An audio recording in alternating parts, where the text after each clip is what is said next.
Bismillahirrahmanirrahim. Assalamualaikum warahmatullahi wabarakatuh. Segala puji bagi Allah, salam dan sholawat bagi junjungan kita, penghulu para nabi Muhammad sallallahu alaihi wasallam beserta segenap keluarga dan sahabatnya serta para pengikutnya yang setia hingga akhir zaman. Selanjutnya, dalil kunut witir. Yang menjadi dalil pelaksanaan doa kunut dalam sholat witir adalah hadis Nabi Muhammad sallallahu alaihi wasallam. Allamani Rasulullah sallallahu alaihi wasallam kalimatin aquluhunna fi kunutil witri.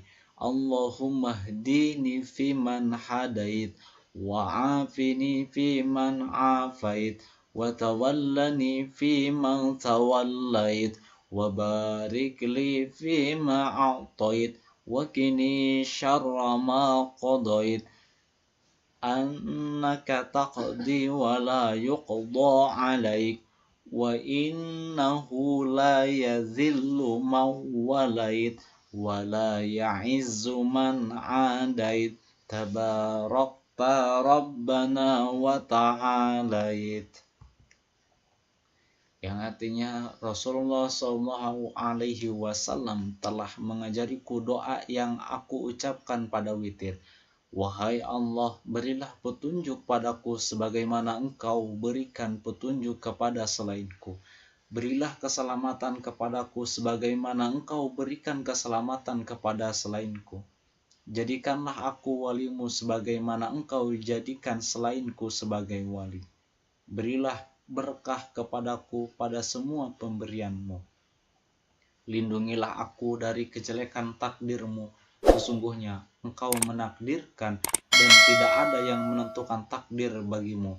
Dan orang yang Engkau musuhi tidak akan mulia. Maha suci Allah dan maha tinggi Engkau, wahai Rabb kami. Hadis riwayat Abu Daud. Membaca doa kunut pada sholat witir adalah sesuatu yang disyariatkan. Hal ini berdasarkan jumhur ulama, berdasarkan dalil-dalil yang sahih dan sharih. Hanya mereka berbeda pendapat dalam bacaan dan tata caranya. Di bawah ini merupakan pendapat 4 mazhab. Nomor ke-1, mazhab Hanafi. Menurut kalangan Hanafiyah, berpendapat bahwa doa kunut dalam sholat witir dibaca sepanjang tahun, tidak hanya pada waktu bulan Ramadan saja. Hal ini juga didukung oleh pendapat Abdullah bin Mas'ud, Sufyan Ats-Tsauri, Ibnul Mubarak, Ishaq, dan penduduk Kufah. Sedangkan tempat membaca kunut adalah pada rakaat ketiga sebelum ruku pada sholat maghrib, isya, zuhur, dan asar. Tata caranya dengan membaca takbir sambil mengangkat kedua tangan lalu membaca doa kunut witir. Hal ini didasarkan kepada pendapat Imam Ali yang melihat Nabi jika hendak membaca doa kunut memulainya dengan bertakbir terlebih dahulu. Pendapat ini sama dengan pendapat Malikiyah, namun bukan pada sholat witir melainkan untuk sholat subuh, karena mazhab Maliki termasuk yang berpendapat kunut hanya ada pada sholat subuh dan nazilah. Pendapat yang kedua dari mazhab Imam Maliki.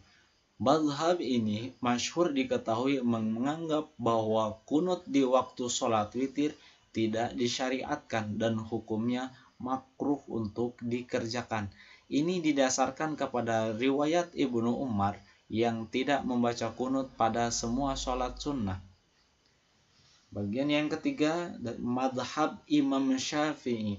Ulama Syafi'iyah berpendapat bahwa kunut itu dibaca setelah ruku pada akhir sholat witir pada pertengahan bulan Ramadan.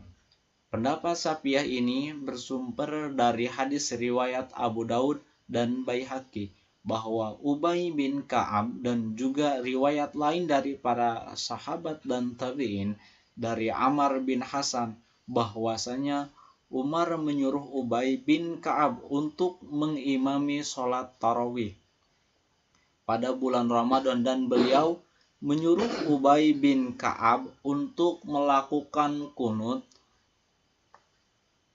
pada pertengahan Ramadan yang dimulai pada malam 16 Ramadan. Namun dalam kitab Mausu'ah Fiqhiyah Al-Kuwaitiyah jilid ke-34 pada halaman 64 disebutkan adanya pendapat sebagian ulama Syafi'iyah yang mengatakan bahwa kunut witir dilakukan sejak awal bulan Ramadan. Mengenai tata caranya, menurut mazhab Syafi'i, kunut witir sebagaimana kunut subuh dibaca pada waktu setelah bangkit dari ruku pada rakaat terakhir.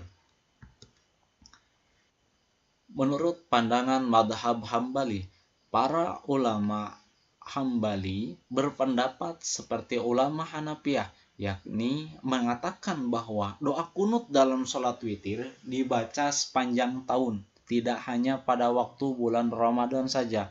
Ulama boleh menambahkan dengan bacaan doa-doa lain, bahkan dengan redaksi buatan sendiri, yakni yang tidak diriwayatkan dari Nabi atau ghairu maksur. Dan tentu doa maksur lebih utama untuk digunakan. Kebolehan ini pun disertai syarat bahwa doa itu tidak boleh menyalahi Al-Quran dan hadis Nabi Muhammad Sallallahu Alaihi Wasallam.